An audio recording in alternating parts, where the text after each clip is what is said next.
பெரிய வெற்றியாளர்கள், சாதனையாளர்கள் இவர்களோட வாழ்க்கையில் நீங்கள் பார்த்தீங்கன்னா அவங்க ஒரு பெரிய விஷயத்தை பிடிச்சி தூங்கிட்டு இருக்க மாட்டாங்க. அதுக்கு மாறாக ஒரு சின்ன சின்ன விஷயங்களை டெய்லி ஃபாலோ பண்ணி அதுதான் அவங்களோட வெற்றியோட சீக்ரெட்டாக வச்சுருப்பாங்க. அந்த மாதிரியான சீக்ரெட் என்ன, அதை நாமளும் ஃபாலோ பண்ணி நம்மளுடைய வாழ்க்கையை எப்படி வெற்றிகரமாக வச்சுக்கலாம் அப்படிங்கிறதான் இந்த பதிவில் பார்க்க போகிறோம். வாங்க. வாழ்க்கையில் வெற்றி அடையணும்னா நாம் செய்யக்கூடிய முதல் வேலை என்னென்னு பார்த்தீங்கன்னா, ஒரு நாள் தொடங்கும் போது நம்ம அதிகாலையில் எழுந்திருக்கணும். காலையில் அதிக நேரம் தூக்கத்தில் செலவழிக்கக்கூடாது. இதுதான் ஒரு வெற்றியாளர்கள் செய்யக்கூடிய முதல் வேலை. அதிகாலையில் 5 மணியிலிருந்து 6 மணிக்குள்ளே கண்டிப்பாக எழுந்திருக்கணும். அதை தவிர்த்துட்டு மிகப்பெரிய வெற்றியாளர்கள்லாம் பார்த்திங்கன்னா அதிகாலை 3 மணி 4 மணிக்கெல்லாம் எழுந்திருப்பாங்களாம். எழுந்ததும் சீக்கிரமாக எழுந்ததும் ஃப்ரெஷ் ஆகிட்டு நம்ம பண்ண வேண்டிய அடுத்த விஷயம் என்னென்னு பார்த்தீங்கன்னா, கண்டிப்பாக நம்ம தியானம் பண்ணணும். தியானங்கிறது சில பேருக்கு மத நம்பிக்கை இருக்கும். மத நம்பிக்கை உள்ளவங்க அவங்கவுங்க கடவுளை வழிபடலாம். மத நம்பிக்கை இல்லாதவங்க மனதை அமைதிப்படுத்தி தியானம் பண்ணலாம்.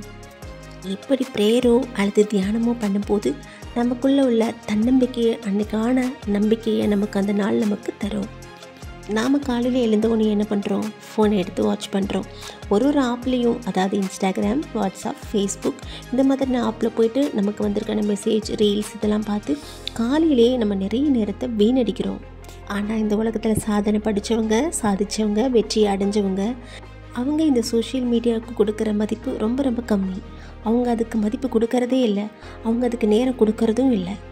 ரீசெண்டாக ஒரு நிகழ்ச்சியில் கூட இளைய தளபதி விஜய் அவங்க சொல்லியிருந்தாங்க, எனக்கு இன்ஸ்டாகிராமோ இதுலேயுமே எதுவுமே ஷேர் பண்ண தெரியாதுன்னு சொல்லியிருந்தாங்க.